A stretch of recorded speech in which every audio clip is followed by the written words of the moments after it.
Lemuel Gulliver spent 5 whole months with his wife and children in England, but the craving for travel turned out to be stronger. So, having become the captain of the adventurer ship, Gulliver set off on another voyage. He recruited 50 crew members, but as it turned out, not all of the crew were honest people. Once, under cover of night, traitors rioted a ship, broke into Gulliver's cabin, and tied him up. For 3 days the crew kept the former captain locked up. And on the 4th day, the traitors landed Gulliver on an unknown land, left him some provisions and sailed north.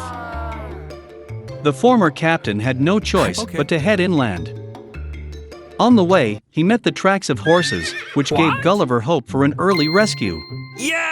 Suddenly a humanoid figure appeared on the horizon. Gulliver narrowed his eyes and saw her. It was a strange-looking monkey with dark skin and curly hair. These animals had long claws on their paws. They looked so dangerous that Gulliver held his breath and leaned against the tree behind. But then something grabbed the traveler's shoulders and pulled him up. These were two exactly the same monkeys who tried to drag their prey up the tree. Gulliver struggled to fight back with his hands, but the animals were stronger. While Gulliver fought in an unequal battle, the sound of hooves was heard. Noticing the approaching horse, the monkeys threw Gulliver and ran away in terror.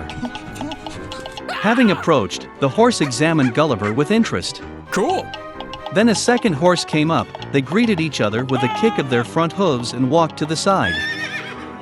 The horses behaved so intelligently that it seemed to Gulliver that they were wizards who turned into horses. Finally, after consulting, the horses ordered Gulliver to follow them. This time, Gulliver ended up in a country inhabited by intelligent horses, the Gims. And the strange monkeys who attacked Gulliver served the Gims as pets and did all the dirty work. So the traveler was brought to a house where a manger with hay stretched along the wall and other horses were stationed. The horse gestured to Gulliver to eat some hay, but the traveler noticed a bucket of milk and asked for a drink from it.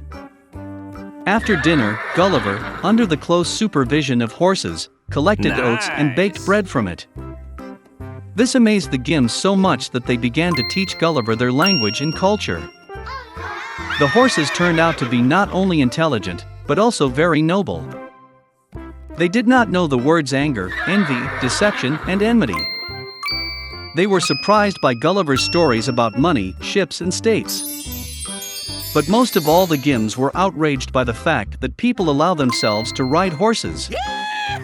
Over time, Gulliver became so imbued with love and respect for the Gims that he decided never to return to people again. However, every 4th year, a council of representatives was convened in the country, where they discussed the main state of affairs. Gulliver, as an ape-like creature, was not allowed to be present at the meeting. However, out of curiosity, he secretly entered the meeting, hiding in a haystack. It turned out that the Gims had long considered the strange monkeys useless, and therefore decided to drive them out. And Gulliver with them. Without waiting for his fate, the traveler hastily made a boat and went to the nearest island. Gulliver decided to spend the rest of his life away from people who were nasty to him. However, the island turned out to be the coast of Australia. Gulliver was seen by sailors from a Portuguese ship and taken to the ship. The captain decided that Gulliver has lost his mind, so he does not want to return home and tells his tales about intelligent horses. When Gulliver was brought to London, he learned to bear the sight of people with great difficulty. He got used to his wife and children only after a year, but even then he did not allow himself to be touched. And for the rest of his life, Gulliver communicated only with the stallions he bought. Once upon a time there was an old goat. She had 7 kids. She loved them as much as only a mother can love her children. She was going to go into the forest, bring herbs and branches for lunch. She called all her children and warned them to be afraid of the evil wolf. He often pretends, but you can immediately recognize him by his rude voice and black paws.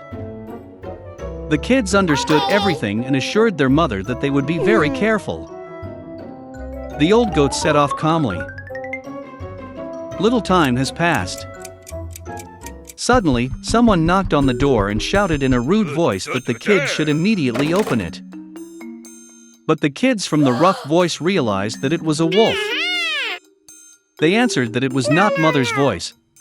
Her voice was kind and thin, and this voice was very rude, which means it was a wolf. Then the wolf went to the merchant and bought himself a large piece of chalk. He ate it, and his voice became thin. He came back, knocked on the door, and in a thin voice asked the kids to open it. The wolf put its paw on the window and waits. And the kids saw her and answered that the mother's paws were not black, but white, which means it was a wolf.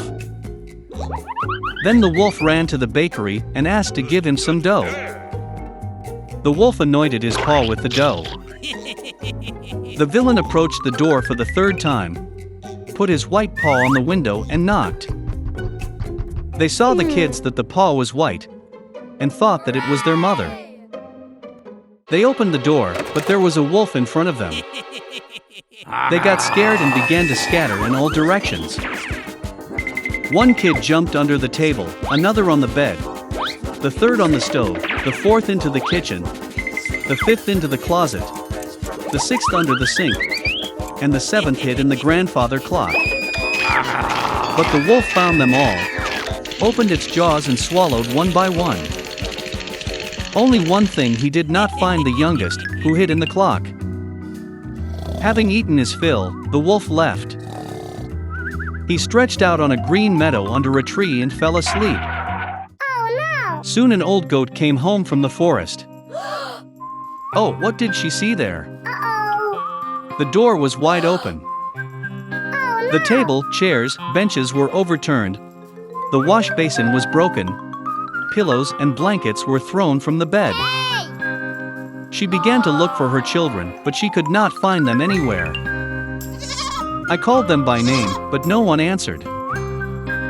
She went up to the clock, and in response there was a thin voice of the youngest kid. She took him out of there, and he said that a wolf came and ate everyone. How the goat cried for her poor children. Finally, she left the house, and the youngest kid ran after her. She came to the meadow, so a wolf was lying by the tree and snoring, so that the branches were trembling. She looked at him from all sides and saw that in his swollen belly something was moving and floundering.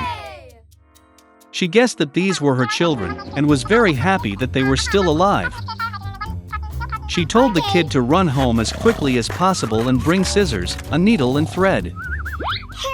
Then the goat cut the belly of the wolf with scissors, and from there one kid stuck out its head. And then the others jumped out, all six, and nothing bad happened to them. What a joy it was!